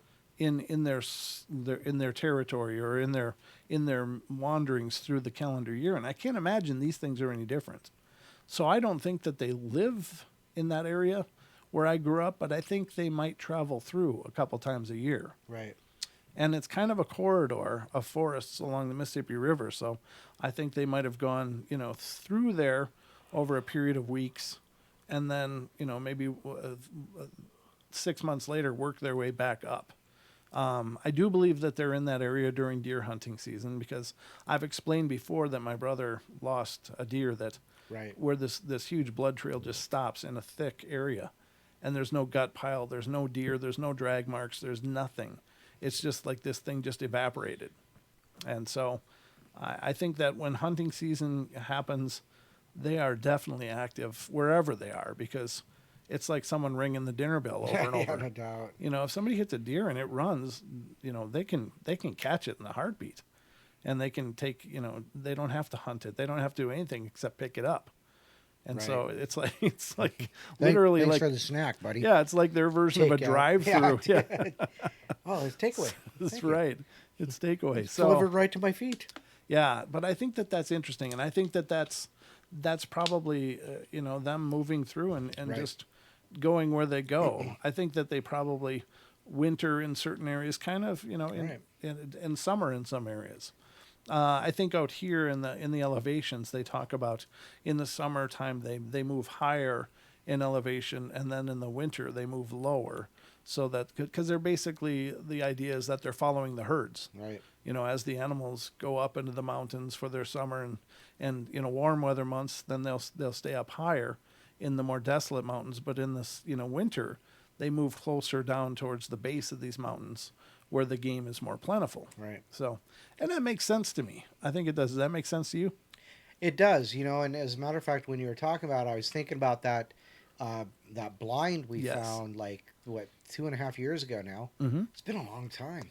It has been, yeah. And how it's never been reused. It's never been Yeah. upkept. Yep. So it's like when we found it and we went out there, I should say when it was found and we went out there, Yep. it was like they don't go through that area anymore. Right. Which is really, which really gives me the idea that up here they migrate. Maybe it's because we're like 2,200 feet, we're alpine in that sense. Sure. And it gets cold in the winter, so they follow the herds down, Right. traditional migratory patterns. Mm-hmm. So, yeah, makes total sense to me. Yeah, we can go through those pictures quick too. We've been through them several times, but I'll open them up again. If I can figure out which one to open them up with, because I don't want it to. Here, I'll do it in. Maybe this one will work. Yeah, this will work. I think. Just waiting for it to catch up to me. Here it comes. Okay, so here's the photos Don's talking about as we checked it out. This was a footprint that we found. It's quite big. These are aspen leaves, and they're about 2 inches. Yeah, 2 inches. Yeah. So you can kind of use that for a scale. I should have laid something down. This is on an incline, so it would have been impossible to try to cast Right. in any measure at all. Where the hell's is there an arrow? Oh, here we go. Here's another one. Now, the thing is that it was interesting. Here's the big print. And if you're new to the show, I've already showed this before, but I want to show you guys what I found as I was proofing this. But here's inside of the big print, and there's 1, 2, 3, 4, 5 toes and a foot impression here. Much, much smaller, not too much bigger than the aspen leaf. Is that little people? Maybe. Or is it a juvenile? Maybe. I don't know. Whatever that, I was just stunned by that. I never noticed it when we were looking at it in person. Right. It was after I turned up the contrast just a little bit that I saw, what is this area? I saw all the pines and stuff were kind of moved out of this area. Everything else just seems kind of smashed down from this big print. But then I saw this little mini print in here. So I have no idea what that is, but something left a small footprint within this big print. Mm-hmm. And very cool experience. Moving on to the structure itself. That structure is incredible. Here's the top of it. And you can see all of these are broken. There's not a cut stick in the mix. And it was incredibly well camouflaged. Mm-hmm. Like we found it obviously later in the year as the leaves were starting to turn. Right. But when the leaves would have been green, this would have been about invisible. Yeah. It would have been nearly impossible to see this. They said that it was that they had, really not seen it until someone just kind of happened to turn around and go, "What the hell's that?" Yeah, exactly. And it's like, yeah, what the hell? That's not a hunting blind. That's too blind for a hunting blind. Right. Exactly. So these are a better example of what those breaks look like. Right. I mean, they're broken. These are broken off. These are not weathered old branches. These are fresh. At the time, they were fresh and lively, and there was still some greenery left on them. I suppose this is how high do you suppose? 9 feet up? There's a picture of me standing there. I'm 5'10" and I'm reaching up, and it's still a good 2 or 3 feet. Where is that? These are the top of it. This is built on a bent over sapling. Yeah. Here, and this is about It's about 5 inches around. Yeah. It's like this big. Wait, hold on. Oh, it's like this big. Yeah, so it's pretty friggin' huge. It's like the size of my bottle here, my jug. It was about that. But it was bent over. Yeah, it was bent, not broke, not. Yeah, it was bent over. Yeah, and so that's what you're seeing here is the foundation, and then this other stuff was built on top. Right. We'll get to the pictures. There I am. So you're reaching up to what about the 7 foot here? Yeah, Don Fatbeard. Yeah, that's got to be because I'm 5'10", and your arm, at that you're pretty, it's pretty. So I make me 7, close to 7 feet. Yep. I think you're probably at 7 foot something, but this is obviously quite a bit taller now. That's just a branch. That high. Yeah, they do apparently. Thanks. There you are. But here's the inside. There's the main. Here's the arch. support, and this is living. This isn't died. This dead. is still rooted here, down in the bottom, and was bent over, and then everything else was rudimentarily weaved atop of it. And we'll get some more pictures. Again, those are the broken branches. Those you can see that they're not weathered. They didn't just get punky and fall. They were torn down. And they came from this tree, which is obviously bare of branches going up, I think. There's Don pointing. There's one side of it. Now, if you look at this, you look at the structure, it does have like a rudimentary weave to it. It does, yeah. Things go out and in and out and in. So it was like a structure that would support itself and could probably have withstood a decent snow load. Mm-hmm. This is up on the tree next to it. It was all these weird cross ones too. And that again. Here's the front. That looks just like a freaking entrance. This crisscross teepee kind of X with this cross brace here. It was just really amazing. I looked at that, and this was open going in. And when Don was standing in the picture, he was standing back here on the backside of it. So, I mean, I don't know if they were done with it, to be honest with you, Don. Yeah, I don't know. I think that it was discovered probably before it was finished, but what an incredible structure.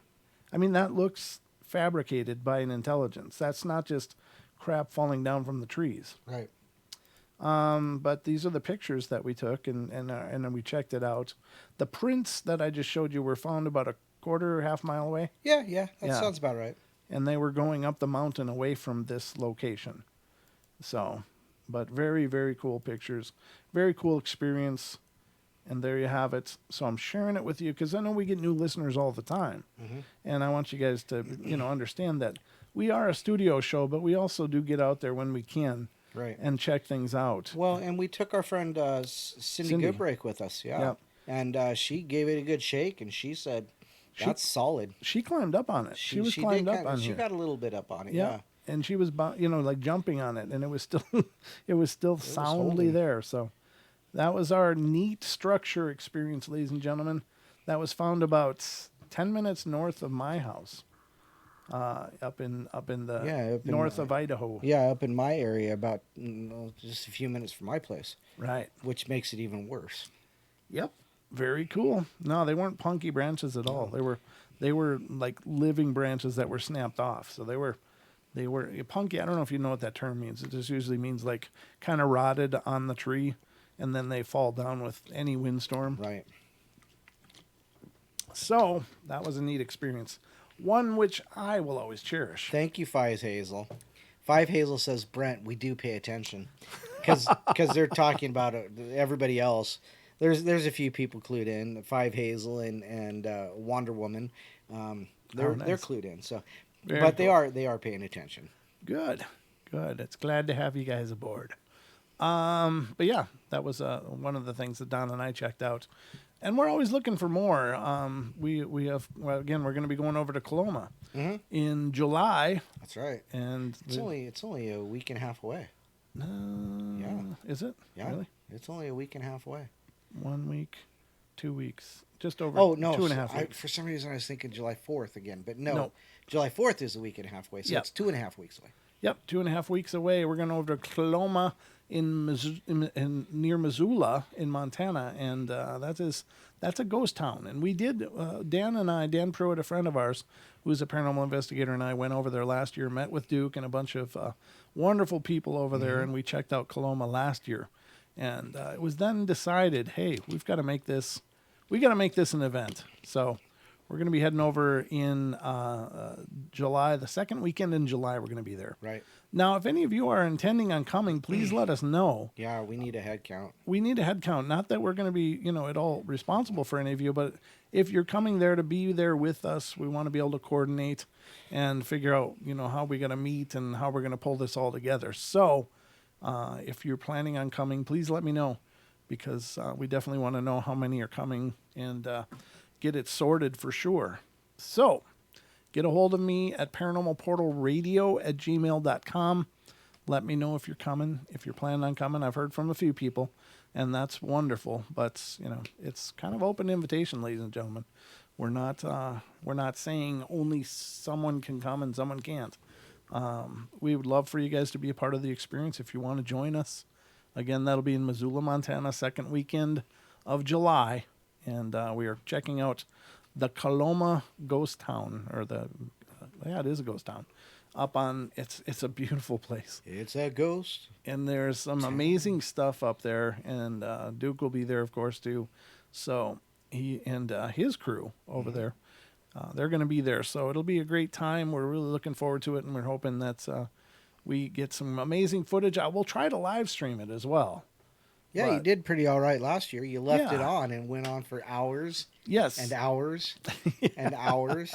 Yeah, I didn't actually end the stream. Yeah, the chat just kept going. Right. And going. Exactly. I checked in at like 1:30 in the morning. They're still going. They're still chatting. They're still chatting at 3:30 in the morning. I'm like, what the hell are you guys doing?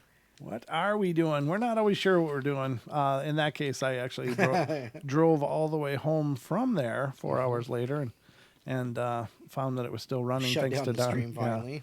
Yeah, I shut down the stream. So let me just send a message here, Don. Can you talk for a second? Oh, sure. And don't forget the Paranormal Portal gear store. That'd be teesprings.com/stores, STORES/paranormal-portal. And if you go over there right now, until July 11th, I think the ID4 portal, ID4, the number 4, ID4, Independence 4, portal, Tal, will give you a 15% discount on your paranormal gear, your portal gear, your paraportal gear. We'll figure that out later. But anyhow, so just to drop that, don't forget the podcast. You can pretty much just Google it, Paranormal Portal podcast. You'll find out all those kind of things and stuff and things. But that's good enough for all that information. Yeah. Yeah, they are listening. So just they're clued in. Okay. Yeah. So very good. Now we've still got a little bit of time left, so we can visit some of the strangeness going on in our universe here, and let's see, which one was it? Here it was. This is the one I was gonna open up. You probably already have it open twice. Probably, but I'm gonna make sure I got it open for now. Apparently, ladies and gentlemen, some new photographs have emerged regarding Nessie, which I find interesting because a lot of people, due to the research that was done there recently, just wanted to put the whole Loch Ness thing to bed as just some eels. Right. Due to that genetic study that was done over there, that perhaps Nessie is a large eel. But a new photo emerged that may actually be the most recent picture of Nessie. Really? Really and truly. Let's put it up on screen and we'll visit this. Let's see this amazing thing. This is coming from unexplained-mysteries.com. And this is a series of images showing some sort of creature emerging from the loch have recently appeared online. The images were captured by Southampton resident Steve Chalice, who had been on holiday in Scotland last September with his brother when they visited Urquhart Castle. Urquhart Castle, I guess. While taking the photographs on the opposite side of the loch, Steve noticed what he described as a ripple in the water before witnessing a creature emerging nearby. Ooh. I started taking a couple of shots, and then this big fish came to the surface, and then it went back down again, he said. It only appeared in one shot, and to be honest, that was something of a fluke. I watched for a while, as you can see from the last picture, but didn't see it again. Although he believes the creature was more likely a large catfish or seal, the images in the particular, the one above, have sparked a lot of debate online, with many believing this to be evidence of the fabled Loch Ness Monster. Others, however, including Roland Watson of the Loch Ness Mystery blog, remain unconvinced, with skeptics arguing that the image has most likely been photoshopped due to the color saturation and the presence of blurring where the creature's body meets the water. I have to say I don't believe in the Loch Ness Monster, and frankly, I think it's, if anything, then there is a logical explanation for the most of these sightings, said Steve. My guess would be that what I captured was a catfish or something like that. A detailed analysis, as well as before and after shots, can be found on the Loch Ness Mystery blog. Can you scroll that up and zoom in? They're They're asking in chat for you to do that. Just zoom. You got to open the window all the way. This? No. Whatever window that's in. This is it. I mean, I have to do this, right? Yes. There. Zoom. Here we go. Oh, it's all blowing up on me. A little bit more. One more. No, Okay, that's never it. mind. That's all I'm giving it. Okay, fine. There it is. It does. You know what though? Look at right, just to the left and low, right there. That does look like a large fin. Yeah, it It could just be. It could just be the shadow on the wave as well. So, but he mentioned blurring around where the body meets the water. Mm-hmm. And of course this is, on a website, viewed on a computer, viewed on another computer, passed through a bunch of computers. So without really having the real one, it's hard to really tell. Yeah, I don't know if it's. I mean, if it could possibly be photoshopped, I guess. I don't know. It's there's a strange. It's Nessie breaching. I don't know. It's strange. It could be. I mean, the wake looks really pretty convincing. I don't know that I've ever seen a catfish surface like this, or fish really surface like this. I mean, they do obviously come up and hit stuff on the surface of the water, but I don't know. Like again, this looks huge though. I don't know what size they're believing this to be, but God, that could be it could be a whole new Loch Ness monster if that's a fish. Jeez. Shoo. That's get Jeremy Wade over there. He's got to catch it. So get those Louisiana and noodlers over there. They always catch something. Yeah, you have to use your whole torso to noodle that out of the water, but you could probably do it. End up looking like one of those noodle guys coming out of the water. There you have it, ladies and gentlemen. That's the latest to emerge from the Loch Ness Monster mystery. Interesting. I don't know what the hell it is. I don't know. I think it's interesting, though, for whatever it's worth. There's lots of stuff out there. I got to unzoom now. Hold on. How do I do this now? Oh, I went all the way up to 175. Yeah. I was zooming, Don, just for the record. You could just hit the four corners and it'll pop right back down. Okay. Well, thank you for that. Control plus minus. Is that how you do it? Apparently so. Oh, is somebody saying that? Yeah. Farm said that. Seeds. Oh, not that one. Oh, we got a call. Caller. Speaking of call, that must have been the universe's way to let me know that Naysay was on the line. That's true. So, Naysay, are you there? Oh, hello, miraculous perfection of the unique individuals. How are you this evening? Unique. I'm sorry, you have the wrong number. We're neither unique nor individual. Yeah. I am an amoeba. How you doing? Tonight I identify as a kumquat that thinks he's a duck-billed platypus. Oh, goodness. Well, there you go. You got that going for you. So how you doing tonight, brother? I am doing fantastic, thank you. I wanted to call in about, you said Lake Pepin, right? Yeah, Peppy. Yep. Yes, I have heard of those occurrences also, and I wanted to throw in my .03 cents on this matter. The Anishinaabe people, we talk about mer people and entities that come forth from the water. Okay. And the belief and thought is from these underwater aquifers that feed into these different rivers and feed into different lakes, that the what would you call it, the waterways under the ground, I just lost the word. Aquifers. But anyway, that aquifers, thank you. Yeah. That they travel through these just as, people would use rivers or highways.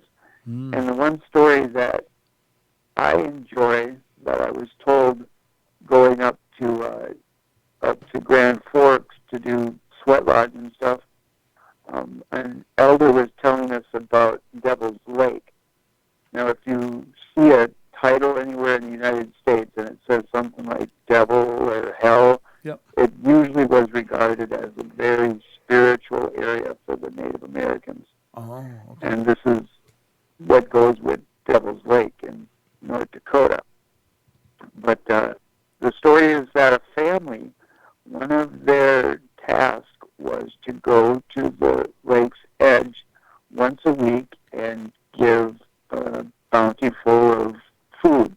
Like, I think he said like a wheelbarrow, but they brought a bunch of food to the lake's edge. And the father that usually did this was going to be out of town, and he asked his nephew to do it for them. And he was instructed, just take it to the lake's edge, and there's an area that they do this, and dump it there, and then just walk away, but do not come back. Just do it and leave, and walk away and continue to walk away.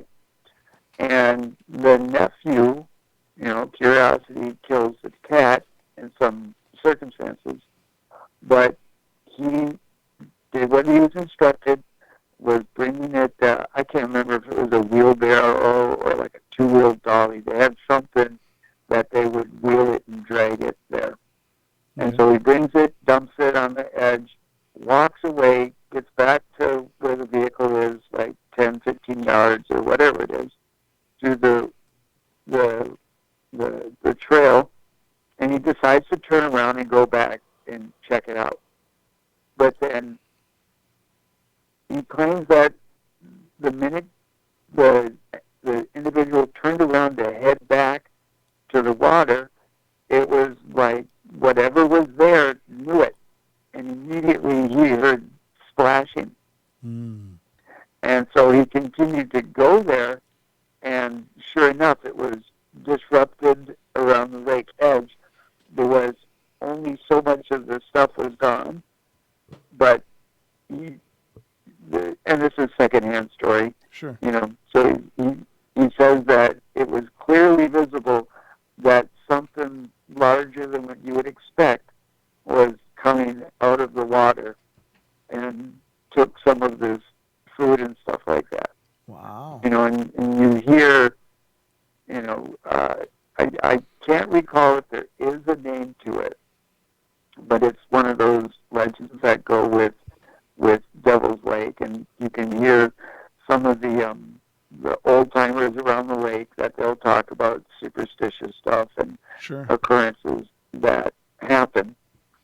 And so I totally believe that there are entities beyond our scope, and why would they not want to avoid us collectively as a species? Yeah, well, yeah, there's no doubt that people are generally pretty hard on the world around them. So, yeah, it's amazing that they would still even cooperate with us, in a large part. I mean, it's even to do like that kind of thing, to deliver that and as an offering of sorts. It's like, it still seems to imply that they would still work cooperatively with those who recognize the old ways, Right. And I have a question with you guys bringing up your blind. And yes, Don, time has gone by so quickly. I can't believe that's 2 years now. Yeah, no doubt. Yeah. But do you ponder if, because of it being found, Yes. that these entities are like, well, they found it, so the rule is we don't go back to it. Yeah. Yeah, I do think that might be part of the problem is that we were out there and we were, touching and photographing and talking and maybe they even saw us out there. Who knows? Um, but I do think that did have some bearing on whether they've come back or not. And I've been out there, a few times. I've called them up and said, "Hey, can I come out and look again?" They're like, "Yeah, we don't see anything." And sure enough, yeah, it's collapsed now. Well, parts of it are collapsed, but that one main arch is still there, and it's still holding that weight. And that's through 2 winters of pretty good snow. Yeah. So I mean, it's nothing like a North Dakota snow, but whatever. Yeah. But we do get 100 inches up here, on the high average. So we do get a lot of snow, and it's starting to finally buckle. But yeah, I think that is part of it. It's like they got the scent and they said, well, that's okay, we're done now. Yeah. And plus I had gone out there with a trail cam. And hung a trail cam in different areas. So I had been up there by myself a few times with the trail cam, and maybe that may have warned them away, or Yeah. took it as well, we're done here. So Yeah. Well, I will say that that leading up to that, the people living there had how many chickens, and had lost they had 30 and down to like 9 10 or 9, Yeah. something like that. So they lost 21 chickens, and however, after we checked it out, no more chickens went missing. So so maybe we did them a service in the end result. It would be interesting for an experiment if you found like a round piece of wood or like a flat stone and put some tobacco on the stone and put it in that area, because that is, as an indigenous person, we hold tobacco in a high reverence. And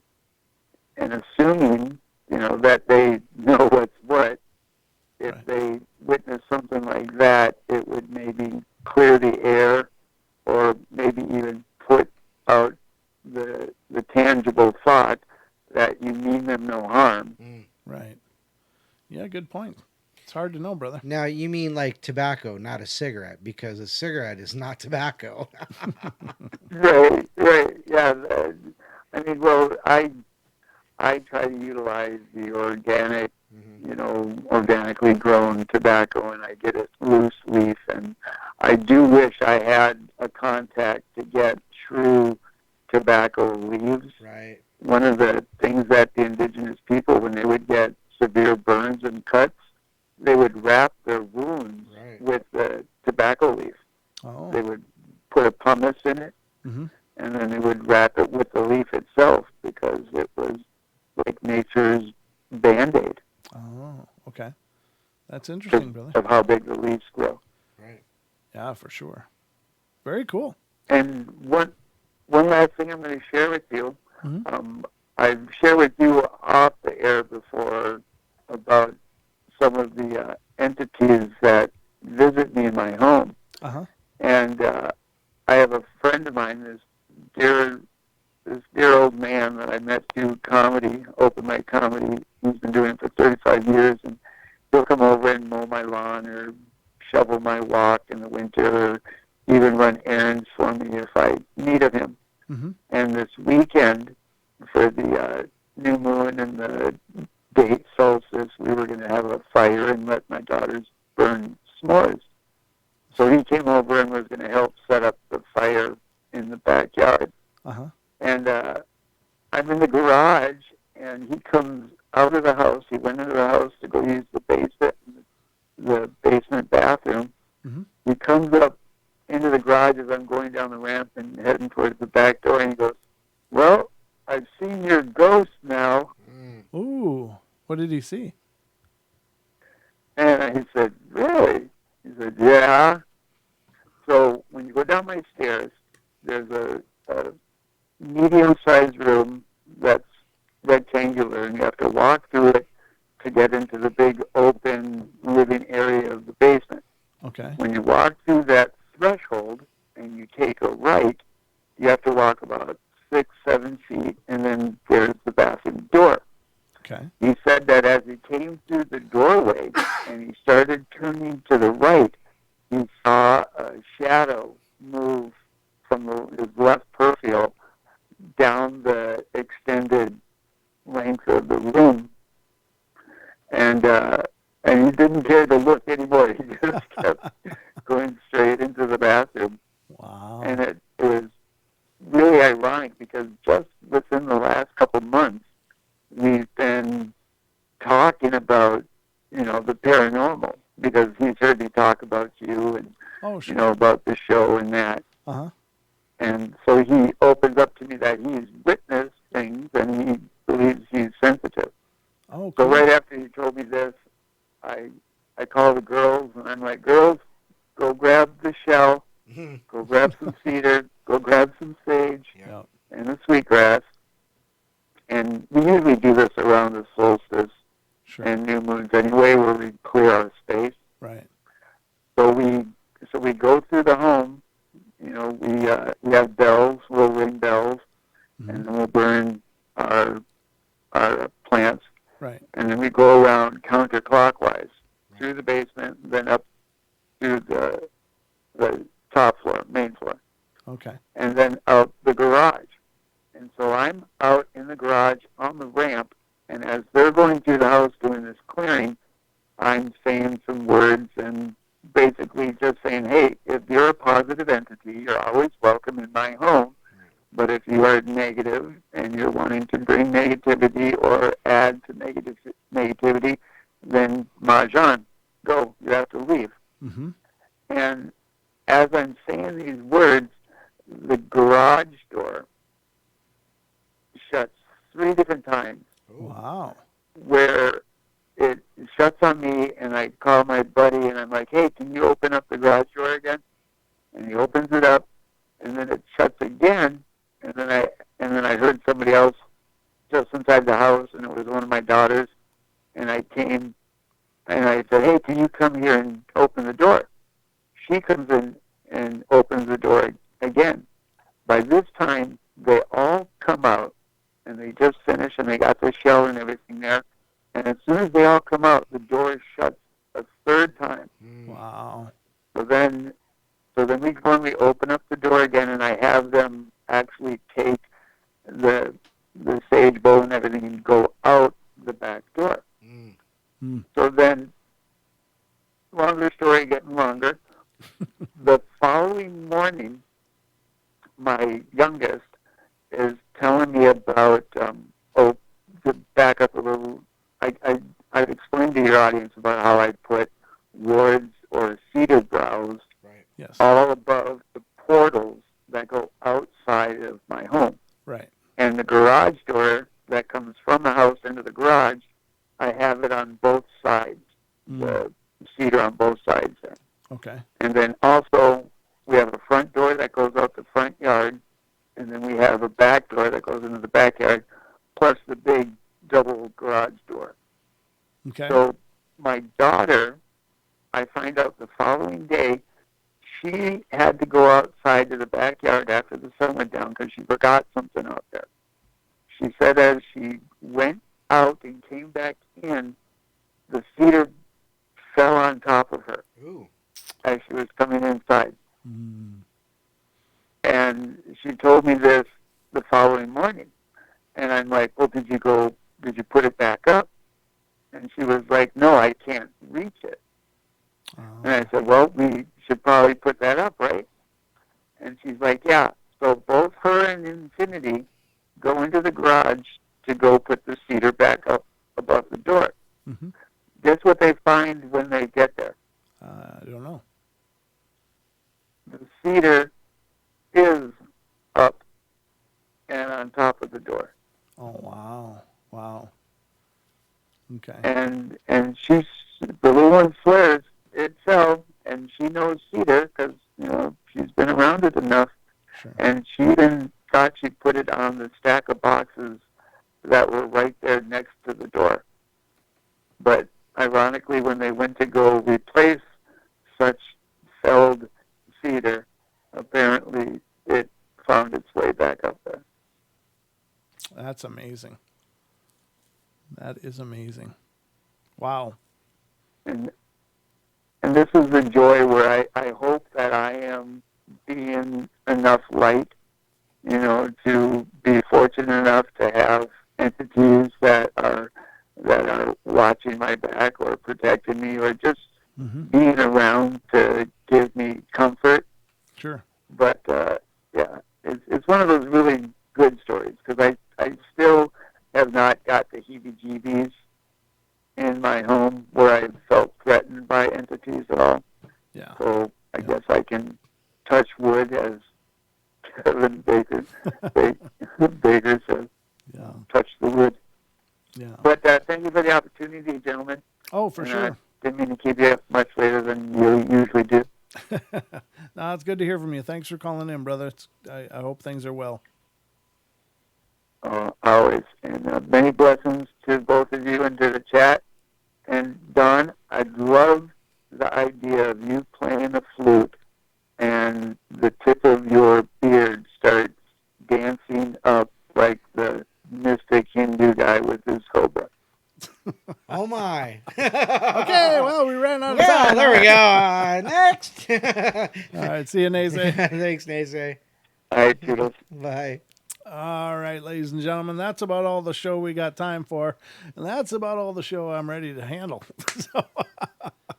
But anything in closing, Don? No, I think I did enough. I think you've done enough. All right. Thanks. Well, we love you all. Be good, be kind, be nice, take care of each other, help each other out, find the magic in every day, and remember to laugh as much as you can. I'll be back tomorrow night with some night terrors. If you want to join me, 7 p.m. Pacific Standard Time right here on YouTube.